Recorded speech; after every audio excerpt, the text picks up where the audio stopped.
والصلاة والسلام على أشرف الأنبياء والمرسلين نبينا محمد وعلى آله وأصحابه أجمعين. أعوذ بالله من الشيطان الرجيم. بسم الله الرحمن الرحيم. حتى إذا أتوا إلى واد النمل قالت نملة يا أيها النمل ادخلوا مساكنكم لا يحطمنكم سليمان وجنوده وهم لا يشعرون. فتبسم ضاحكا من قولها فقال رب أوزعني أن أشكر نعمتك التي أنعمت علي وعلى والدي وأن أعمل صالحا ترضاه وأدخلني برحمتك في عبادك الصالحين. سبحانك لا علم لنا إلا ما علمتنا إنك أنت العليم الحكيم. رب اشرح لي صدري ويسر لي أمري واحلل عقدة من لساني يفقهوا قولي. قرآن میں بیان کردہ حیوانات جاندار جانوروں سے متعلق اختصار کے ساتھ کچھ بیانات کا سلسلہ چل رہا ہے اور شاید یہ سلسلہ آج آخری ہے. اس مناسبت سے آج ہم 4-5 جانوروں سے متعلق کچھ باتیں بالکل اختصار کے ساتھ. سب سے پہلے روئے زمین پر اللہ کی ایک خاص مخلوق پائی جاتی ہے جسے عربی میں نمل کہا جاتا ہے، اردو میں چونٹی کی. یہ پوری دنیا کے تمام حصے میں پائی ہے، یہاں تک کہ برفیلی چٹان کے اندر بھی چونٹیاں پائی ہیں. بیشتر مقامات پر چونٹیاں پائی جاتی ہیں. میں ان تمام چونٹیوں کا تذکرہ نہیں کروں گا. خاص طور سے ایک چونٹی کا ذکر ہے جس نے حضرت سلیمان علیہ السلام کا ایک خاص واقعہ نقل کیا. گزشتہ کل حضرت سلیمان علیہ السلام سے متعلق بات آئی تھی کہ ملکہ سبا کا تخت تقریباً 1500 میل کے فاصلے سے پلک جھپکنے کی دیری میں یمن کے صنعاء اور سبا سے سلیمان علیہ السلام کی خدمت میں فلسطین میں پہنچا دیا. وہی سلیمان علیہ السلام اپنے لاؤ لشکر کے ساتھ گزر رہے تھے. ایک وادی اور ایک میدان سے ان کا گزر ہو رہا تھا تو ایک چونٹی نے تمام چونٹیوں سے کہا قالت نملۃ ایھا النمل ادخلوا مساکنکم. ایک چونٹی نے ساری چونٹیوں سے کہا اپنی اپنی بلوں میں اور سوراخ میں داخل ہو جاؤ. لا یحطمنکم سلیمان وجنودہ. سلیمان اور اس کے لشکر تمہاری پرواہ نہیں کریں گے، تمہیں مسل ڈالیں گے اور ان کو شعور بھی دیں. ایک چونٹی کی زبان سے یہ بات نکلتی ہے. سلیمان علیہ السلام کے لاؤ لشکر سے متعلق حضرت سلیمان کو اللہ نے جانور، چونٹی، پرندے اور دیگر چیزوں کی بولیاں سکھا دی تھی اور انہیں بدلا دیا. ایک چونٹی جب گفتگو کر رہی ہے کتنی آہستہ بولی ہوگی. وہ آواز سلیمان علیہ السلام کی کان تک پڑی. قرآن کہتا ہے فتبسم ضاحکا من قولها.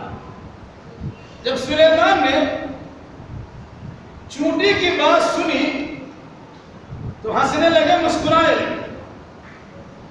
اور پھر اللہ تبارک و تعالیٰ سے دعا کی قال رب اوزعنی ان اشکر نعمتک التی انعمت علی وعلی والدی.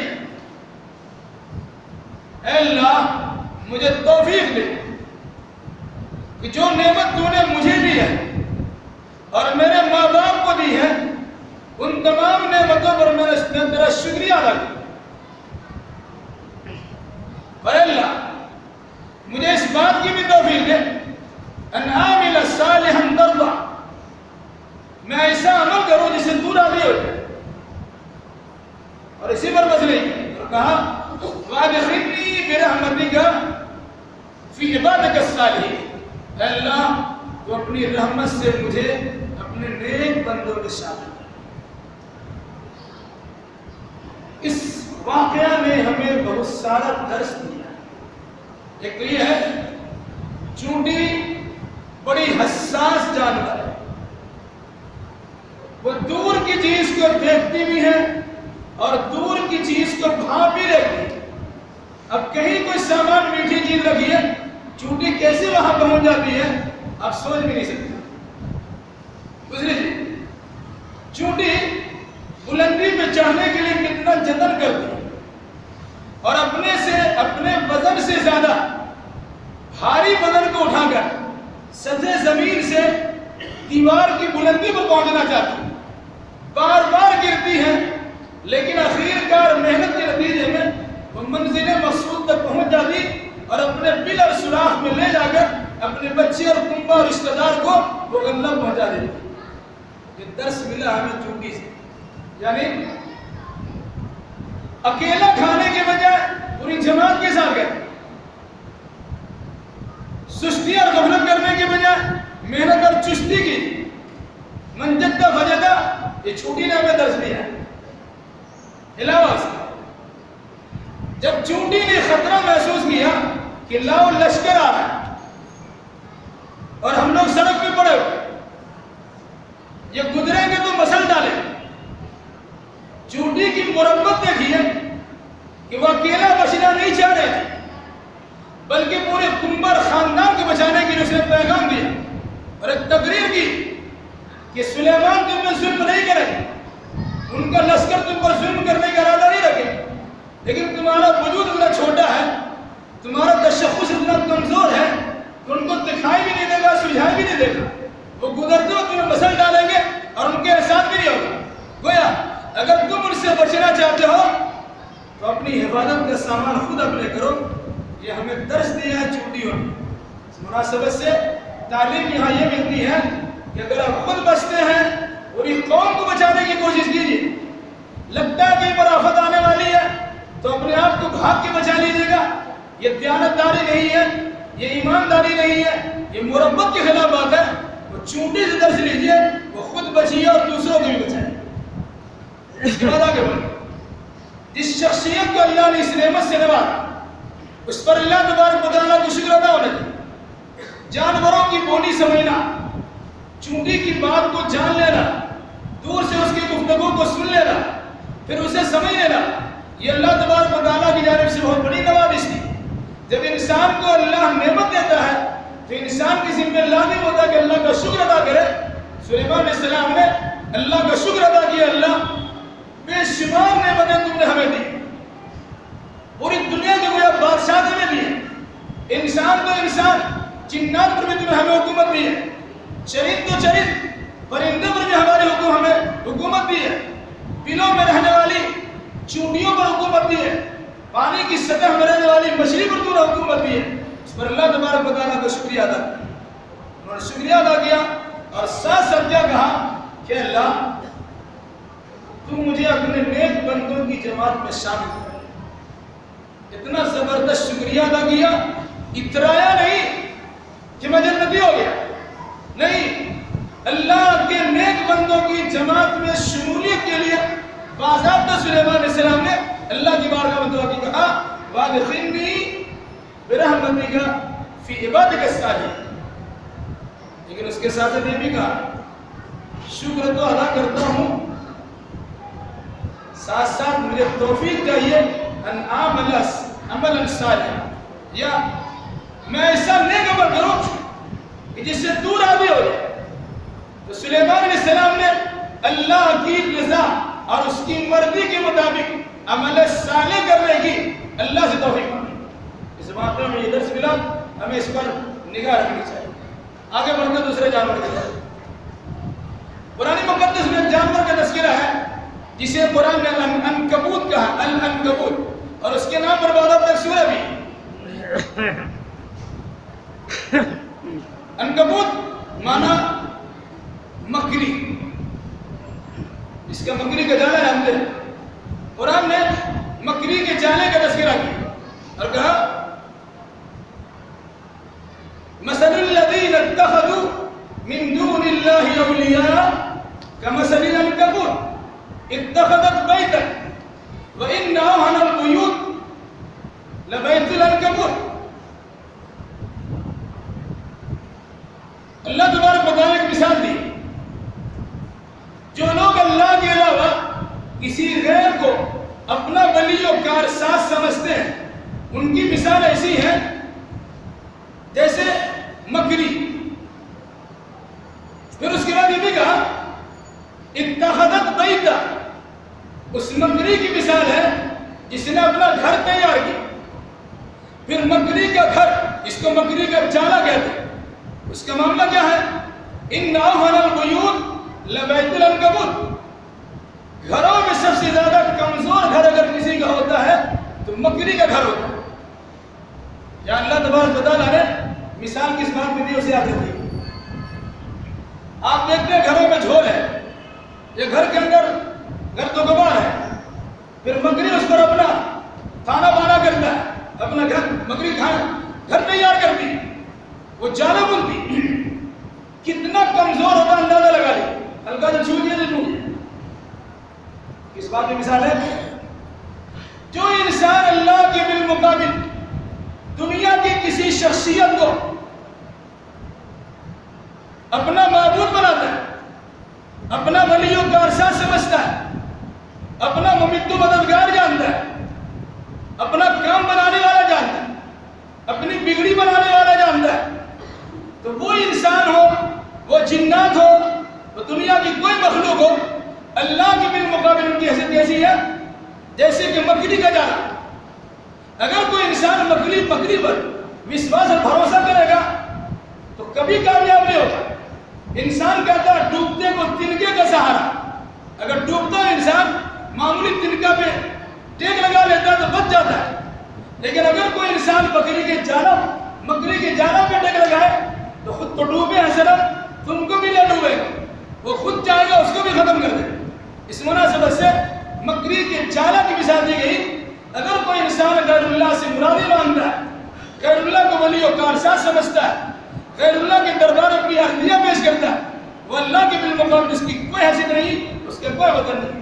اگر آپ چاہتے ہیں مضبوط بننا تو صرف اللہ تبارک و تعالیٰ پہ اعتماد رکھیے اور اللہ بھروسہ رکھیے. اور اس کے بعد آگے بڑھیں. قرآن میں ایک مثال دی گئی ہے مچھر کی. مچھر ایک چھوٹا سا جانور ہے. ان اللہ لا یستحی ان یضرب مثلا ما بعوضا فما فوقها فاما الذین آمنوا فیعلمون انه الحق واما الذین کفروا فیقولون ماذا اراد اللہ بهذا مثلا یضل به کثیرا ویہدی به کثیرا وما یضل به الا الفاسقین. جب قرآن میں مچھر یا اس سے بھی چھوٹی مخلوق کی اللہ نے مثال دی ہے تو کفار مشرکین نے کہنا شروع کیا کہاں اللہ کی وہ شان اتنی بڑی ہستی اور کہاں چھوٹی چھوٹی مثال, یہ اللہ کی شان کے لائق نہیں. اس طرح یہ لوگ قرآن کو اللہ کی کتاب ماننے سے انکار کر دیتے. بڑی ذات کی بڑی بات ہوتی, اتنا بڑا اللہ اور اتنی چھوٹی مخلوق کی مثال دیتا ہے, یہ بات ماننے کی نہیں. تو قرآن کہتا ہے ایمان والے اس مثال کو سمجھ کر اسے جانتے کہ حق ہے, اس پر ایمان اس کے مضبوط ہو جاتا ہے. البتہ جو لوگ کفر کرتے ہیں وہ کہنا شروع کرتے ہیں اللہ اس چھوٹی مثال سے کیا ارادہ رکھتا ہے. اللہ تبارک و تعالیٰ کہتا ہے یضل به کثیرا ویہدی به کثیرا. ان چھوٹی چھوٹی مثالوں کے ذریعے سے اللہ بہت سارے لوگوں کو گمراہ بھی کر دیتا ہے اور بہت سارے لوگوں کو ہدایت بھی بخش دیتا ہے. وما یضل به الا الفاسقین. یاد رکھیے گا اس کے ذریعے سے گمراہ اللہ سے فاسقوں کو کرتا ہے. اس زمانے میں لوگ مچھر کو چھوٹی سی مخلوق سے بچتے ہیں. آج کے زمانے میں معمولی سی مچھر کے نتیجے میں کتنی بڑی بڑی کمپنیاں اس کے روک تھام میں لگی ہوئی. ملیریا ہو جائے کہ فلیریا ہو جائے پورا ڈپارٹ لگا ہوا اس میں. قرآن نے اس زمانے میں مچھر کی مثال دی, اس زمانے کے کفار و مشرکین نے اس کی تردید کی. یہ اللہ کی شان کی لائق مثال نہیں ہے. آج موجودہ دور میں اللہ نے ثابت کر دیا کہ معمولی مچھر جسے مچھر سمجھتے ہو اور مچھر سمجھ کے مر لینا جانتے ہو, اس کی حقیقت کیا ہے؟ اگر وہ ڈس لے, اگر وہ کاٹ لے تو کبھی ملیریا ہوتا ہے کبھی فلیریا ہوتا ہے. اور مختلف قسم کی بیماریاں ہوتی ہیں، اور ایسی بیماریاں کہ اگر بر وقت اس کا علاج نہ کیا جائے تو ڈینگو بخار بھی ہو سکتا ہے، دماغ میں چڑھ جانے والا بخار بھی آ سکتا ہے، پھر آپ کا دماغ بھی خراب ہو سکتا ہے، آپ کا برین ہیمریج بھی ہو سکتا ہے، آپ پریشانی کے اندر مبتلا ہو سکتے ہیں۔ اگر یہ بات بھی نہیں دیکھنا چاہتے ہو تو قرآن نے کہا وہ دستہ تاریخ دوہرا لو۔ ایک بہت بڑا حاکم ہے جس کی حکمرانی اکثر دنیا کے اکثر حصے میں آئی آتی تھی، اللہ تبارک و تعالیٰ نے اس مزاجی اسی بادشاہ کو کہ مزاج کو ٹھنڈا کیا ہے ایک معمولی سے مچھر کے ذریعے سے۔ نمرود کے بارے میں بہت مشہور بات ہے، وہ اپنے آپ کو خدا سمجھتا تھا، حضرت ابراہیم علیہ السلام کے مقابلے میں اپنے آپ کو بڑا سمجھتا تھا۔ ابراہیم علیہ السلام کو آگ میں جھونکنے کی کوشش بھی کر لیا، لیکن اللہ تبارک و تعالیٰ جب سزا دینا چاہتا ہے معمولی مچھر اس کے ناک میں گھساتا ہے، جب تک اس کے سر پہ چوہے کی مار نہیں پڑتی تھی تب تک وہ انسان کو سکون نہیں ہوتا تھا۔ مطلب کیا ہوا؟ بڑے بول کی کسب نیچا۔ اگر کوئی انسان اتراتا ہے اور تکبر کرتا ہے، کسی کو چھوٹا اور حقیر سمجھتا ہے، کسی کو ذلیل و خوار جانتا ہے، وہ یہ نہ سمجھے کہ وہ ذلیل ہے، اللہ تبارک و تعالیٰ اسی کے ذریعے سے آپ کی ناک میں دم کرا دے گا، آپ کو پریشانی سے دوچار کرا دے گا، آپ کا دماغ بھی ٹھنڈا کرا دے گا۔ جب تک آپ کے سر پہ جوتیوں کی بارش نہ ہو جائے تب تک آپ کو سکون نہیں ملے گا۔ یہ نمرود کی تاریخ پڑھیے گا تو مچھر کی کہانی آپ کو سمجھ میں آئے گی، اور آج کے دور کی کہانی جانیں گے کہ مچھر سے کیا کیا بیماری پیدا ہوتی ہے۔ تو قرآن نے کہا کہ اللہ معمولی چیزوں کی مثال دینے سے شرمندہ نہیں ہے، انسان اسے معمولی سمجھتا ہے، لیکن اللہ کی نگاہ میں وہ کیا چیز ہے انسان اسے جانتا ہے۔ اور آگے بڑھیں، ایک اور مخلوق کی طرف ہم آتے ہیں، وہ بھی چھوٹی سی ہے۔ قرآن مقدس نے کہا اسے ہم مکھی کہتے ہیں، قرآن میں اسے ذباب کہا گیا ہے، ذال با الف با، ذباب، جس کو ہم مکھی کہتے ہیں، کہتے ہیں مکھی سمجھ کے مر ڈالیں گے۔ ہمارے پاس لاؤ لشکر ہے، طاقت و توانائی ہے، قوت و اختیار ہے، مچھل ڈالیں گے تمہیں، مکھی کی طرح مار دیں گے، ہوا میں تمہیں اڑا دیں گے۔ لیکن اللہ تبارک و تعالیٰ اسے انسان کا مزاج میں ٹھنڈا کر دیتا ہے۔ اس سلسلے میں ایک مثال قرآن نے دیا، کہا یا ایھا الناس ضرب لکم مثل، اے انسان تمہارے لیے مثال بیان کی گئی۔ کس چیز کی مثال بیان کی گئی؟ مچھر کی مثال بیان کی۔ اس کے بعد اللہ کہتا ہے یہ لوگ اگر مچھر کو پیدا کرنا چاہے تو پیدا نہیں کر سکتے، بلکہ وَإِن يَسْلُبْهُمُ الذُّبَابُ شَيْئًا لا يستنقذون ضعف الطالب والمطلوب۔ یہ مچھر جسے انسان، یہ مکھی جسے انسان حقیر سمجھتا ہے، اگر ہے تمہارے معبودان کے اندر، تمہارے معبودوں کے اندر طاقت و قوت ہے تو ایک مکھی کو بنا کے دکھا دے۔ اور مکھی بنانا تو بہت بڑی بات ہے، جس کو تم نے دیوی دیوتا سمجھ رکھا ہے، جس کے سامنے زمین گیا جھکا دو، جس کے سامنے فاتحہ کا سامان رکھ دو، جس کے سامنے بلی چڑھا دو، جس کے سامنے نذرانے رکھ دو، جس کے سامنے مٹھائی کے چڑھانا ڈال دو، بہت ساری چیزیں ان کے سامنے آ جاتی ہے۔ وَإِن يَسْلُبْهُمُ الذُّبَابُ شَيْئًا لَا يَسْتَنقِذُوهُ، اگر اس مکھی کے، اگر اس معبودان کے سامنے، ان بتوں کے سامنے، دیوی دیوتاؤں کے سامنے چڑھاوا کی چیزوں کو معمولی سی مکھی اچک کے لے جائے تو یہ تمہارے معبودان جن کے بارے میں سمجھتے ہو کہ تمہاری مرادیں پوری کرتے ہیں، تمہاری درخواست کو قبول کرتے ہیں، تمہاری پریشانی کا خاتمہ کرتے ہیں، تمہیں درجات کی بلندی کرتے ہیں، تمہیں بچہ بھی عطا کرتے ہیں، تمہیں پریشانیوں سے نکال بھی دیتے ہیں، ان کا عالم یہ ہے کہ اپنے سامنے پڑی ہوئی مٹھائی اگر معمولی مکھی اچک کے لے جائے تو مکھی سے چھڑا نہیں سکتے ہیں، مکھی سے بچا نہیں سکتے ہیں۔ قرآن نے کیا کہا؟ ضعف الطالب والمطلوب، یہ مطلوب جس سے مانگا جا رہا اتنا کمزور ہے، تو جو انسان کمزور سے مانگے گا وہ اس سے زیادہ کمزور ہوگا۔ یعنی شرک کرنے والا انسان طاقتور کبھی نہیں ہو سکتا، اور اللہ کے علاوہ جس کی بھی پوجا پاٹ کی جاتی ہے وہ مضبوط کبھی نہیں ہو سکتا ہے۔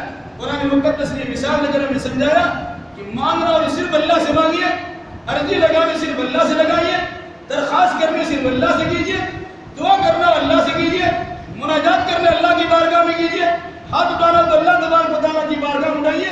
اللہ کے اندر کون سی کمی آ گئی، اس کے خزانے میں کیا کمی واقع ہو گئی ہے، تم اللہ کو چھوڑ کر در در کی ہاتھ چھاننا شروع کر دو۔ تمہارے لیے ایسی مثال بیان کی گئی، سمجھ لو تم جس کو معبود سمجھتے ہو اس کے اندر کوئی پاور نہیں ہے، وہ تو بے اختیار ہیں، ان کا سر توڑ دیجئے، ان کا پیٹ پھاڑ دیجئے، ان کی ٹانگ کاٹ دیجئے، ان کی گردن اڑا دیجئے، ان کے چراغے کو لے کے بھاگ جائیے، انہیں بے عزت کر دیجئے۔ ان کا اپنا باور نہیں ہے کہ اپنے آپ کو بچا سکے۔ تم کس قسم کے احمق انسان ہو اور بیوقوف انسان ہو کہ جو تاکتا بھی نہیں، چھانکتا بھی نہیں، چلتا پھرتا بھی نہیں، دس سے بس نہیں ہوتا، تم اس کے سامنے جا کے زمین نیاز چکاتے ہو اور اس کے سامنے جا کر دعائیں اور مناجات کرتے ہو۔ تمہاری کمزوری کی نشانی ہے، وہ بھی کمزور اور تم بھی کمزور۔ اور آخر میں ایک مثال اور ایک مکھی ہے جنہیں ہم شہد کی مکھی کہتے ہیں۔ قرآن مقدس نے اس کا بھی تذکرہ کیا، سورۃ النحل ہے، اس میں اللہ تبارک و تعالیٰ نے شہد کی مکھی کا تذکرہ کیا۔ وَأَوْحَىٰ رَبُّكَ إِلَى النَّحْلِ أَنِ اتَّخِذِي مِنَ الْجِبَالِ بُيُوتًا وَمِنَ الشَّجَرِ وَمِمَّا يَعْرِشُونَ ثُمَّ كُلِي۔ اللہ نے فرمایا، مثال دیا ہے خاص طور سے شہد کی مکھی۔ آپ کے رب نے شہد کی مکھی کے دل میں یہ بات ڈالی۔ کیا بات ڈالی؟ ایک تم گھر بناؤ۔ کہاں پر؟ پہاڑ کی بلندی پر، درخت کی ڈالیوں میں اور لوگوں کے چھتوں میں اپنا گھر بناؤ۔ پھر اس کے بعد قرآن نے کیا کہا؟ پھر اللہ تبارک و تعالیٰ کی بے شمار درخت ہے، ان درختوں سے رس چوس چوس کر اپنی غذا حاصل کرو۔ پھر اللہ نے اس کے ساتھ کہا کہ پھر اللہ کے راستوں میں تم پھیل جاؤ۔ اللہ نے تمہارے راستے کو ہموار کر دیا ہے، ان راستے میں سیر و سیاحت کرو، گھر بناؤ پہاڑ پہ، درختوں کی بلندی پہ، انسان کے گھروں کے چھتوں کے نیچے، اور پھر اس کے بعد اللہ کے عطا کردہ درختوں سے اور پھلوں سے روزی حاصل کرو، اور پھر اس کے بعد اللہ کی سرزمین پہ چلو اور پھرو۔ پھر اس کے بعد اللہ نے کہا اللہ تعالیٰ کی طرف سے اس جانور جسے ہم کہتے ہیں شہد کی مکھی، ان کے پیٹ سے شراب مختلف الوان، اللہ تبارک و تعالیٰ نکالتا ہے پینے کی چیز جس کے رنگ مختلف ہوتے ہیں۔ فیہ شفاء للناس ان فی ذلک لآیۃ لقوم یتفکرون۔ شہد کی مکھی کا تذکرہ اللہ نے کیا، اس کے چھتے بنانے کا ذکر کیا، اسے رس چوسنے کا تذکرہ کیا، اللہ کی سرزمین پر پھیلنے کا ذکر بھی کیا۔ اس مکھی کے پیٹ سے جہاں سے اس کی ولادت نکلتی وہاں سے شہد نکلتا ہے۔ اس شہد کے بارے میں قرآن نے کیا کہا؟ اس کی رنگت الگ الگ ہوتی ہے۔ وہ عام کے زمانے کا شہد الگ رنگ کا ہوتا ہے، کھیت کھلیان میں سرسوں کا زمانہ ہوتا ہے، اس کا رنگ الگ ہوتا ہے، گنے کا رنگ الگ ہوتا ہے۔ پھل فروٹ کے زمانہ کے علاقہ کشمیر وغیرہ کے علاقے میں اس کا رنگ الگ ہوتا ہے، سیب کو چوسنے والے کا رنگ الگ ہوتا ہے وغیرہ۔ کیا کہا؟ شراب مختلف الوان، پینے کی چیز ہوتی ہے جس کے رنگ الگ الگ ہوتے ہیں۔ ساتھ میں کیا کہا؟ فیہ شفاء للناس، اس میں لوگوں کے لیے شفا ہے۔ جس طرح اللہ نے قرآن کے بارے میں کہا شفاء للناس فی الصدور، یہ شفاء و رحمت للمؤمنین، قرآن شفا ہے اور مومنوں کے لیے رحمت ہے۔ اسی انداز سے اللہ نے شہد کے بارے میں کہا کہ شہد میں اللہ تبارک و تعالیٰ نے شفا رکھی۔ اس چیز کا تذکرہ کرنے کے بعد کیا کہا؟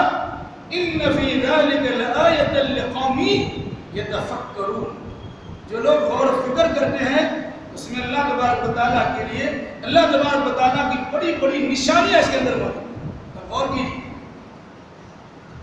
بڑا بڑا انجینئر فیل ہو جائے گا جب وہ دیکھے گا کہ شہد کی مکھی کس طریقے سے اپنا چھتا بنا۔ آج بلڈنگوں کا کنسپٹ وہیں سے آیا،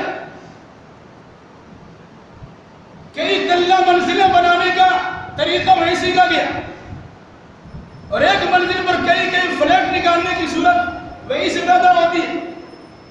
مکھی کا چھتا دیکھیے، شہد کی مکھی کا چھتا دیکھیے تو اندازہ ہوگا چھوٹا چھوٹا سوراخ ہے، سمجھ میں نہیں آتا، اس کو زوم کر کے بڑا کر کے دیکھیے تو معلوم پڑے گا کتنی زبردست یہ بلڈنگ ہے اور کتنے اس میں فلور ہے اور کتنے اس میں فلیٹ ہیں اور کس طرح اس میں رہتے ہیں۔ اور معاملہ کیا ہے؟ قرآن نے کہا غور فکر کرو کتنی چیز سمجھ میں آئے۔ اگر آپ کو ڈس لے آپ کا بدن کپا ہو جائے گا، گبارہ بن جائے گا، پھول کے حیران و پریشان ہو جائے گا، اور اگر وہ نجاست نکال دے تو آپ کے لیے شفا بن جائے۔ آپ اگر اسے پیتے ہیں بہت ساری بیماری کا علاج ہے۔ السر کے بارے میں کہتے ہیں کہ لا علاج بیماری ہے، انسان کا معاملہ ختم ہو جاتا، پیٹ میں السر ہو گیا، اس کی آنکھ خراب ہو جائے گی، شہد پیجیے اپنا معاملہ صاف ہو جاتا ہے۔ اصلی شہد اگر آپ کو مل جائے اندرونی بے شمار بیماریوں کے لیے تریاق کا کام کرتے ہیں۔ شرط یہ ہے کہ آپ اس پر یقین بھی رکھیں۔ مگر یہاں پر ٹھہر ایک چیز یاد رکھ لیجیے، قرآن میں شفا کہا شہد کے بارے میں، کوئی انسان شہد کی بوتل کو گردن میں نہیں لٹکاتا، اسے چاٹتا ہے، اسے گرم پانی میں استعمال کرتا ہے، اس کا شربت بنا کے پیتا ہے، تب سمجھتا کہ اس کو شفا ملے گی۔ حکیم کی ساری دوائیاں وہ شہد میں تیار ہوتی ہے۔ وہ جعلی حکیم ہوتا ہے جو شہد دینے کی بجائے آئس کریم اس میں داخل کر دے یا چینی داخل کر دے یا گڑ داخل کر دے، انسان سمجھتا کہ وہاں سے شہد والی دوا ملی ہے۔ یہی وجہ ہے کہ مرض بڑھتا گیا جو دوا کی۔ آپ نے دوائیں تو کھائی ہے لیکن بیماری میں اضافہ ہو رہا ہے۔ اگر آپ شہد کے ساتھ دوا تیار کر کے کھائیں گے بے شمار بیماری کا خاتمہ ہو جائے، تو آپ اس کا استعمال کرتے ہیں۔ اسی انداز سے اللہ تبارک و تعالیٰ نے قرآن کو شفا کہا ہے، لیکن بدقسمتی کی بات ہے انسان کہتا ہے قرآن میں شفا ہے، اس کی تعویذ بنا لیتا ہے، اس کا گنڈا تیار کرتا ہے، اسے گردن میں لٹکاتا ہے، اسے باں میں باندھتا ہے، اسے کمر میں لٹکاتا ہے۔ عورت حاملہ ہے، بچہ پیدا ہونے میں دقت ہوتی ہے، ناف کے نیچے باندھ دیتا ہے اور یہ کہتا ہے کہ جلدی سے کھول دینا، اگر دیری کرو گے تو بچے کے ساتھ ساتھ اس کی اتری پچھوڑی سب باہر چلی جائے گی۔ لا حول ولا قوت الا باللہ۔ یہ قرآن کی بھی حرمتی ہے اور قرآن کے ساتھ عداوت و دشمنی ہے۔ شفا اللہ نے شہد میں رکھا، اس کو پیتے ہیں۔ شفا اللہ نے قرآن میں رکھا، اس کی تلاوت کیجیے، اللہ ضرور شفا دے گا۔ اللہ ہمیں اور آپ کو دنیا مسلمانوں کو نیک سمجھ کی توفیق عطا فرمائے۔ اور بھی حضرت کچھ جانوروں کا تذکرہ رہ گیا ہوگا، انشاءاللہ کبھی اس کی تفصیل بیان کی جائے گی، اور انشاءاللہ الرحمن عام انسانوں کی طرح احسان بھی جو بیان آپ کے سامنے ہوا ہے کتابی شکل میں آپ کی خدمت میں پیش کیا جائے گا، وہ چھوٹی بھی ساری چیزیں اس کے اندر آ جائے گی۔ اللہ ہمیں اور آپ کو اپنا مسلمان کتاب اللہ اور سنت رسول اللہ کے مطابق عقیدہ عمل بنانے کی توفیق عطا فرمائے۔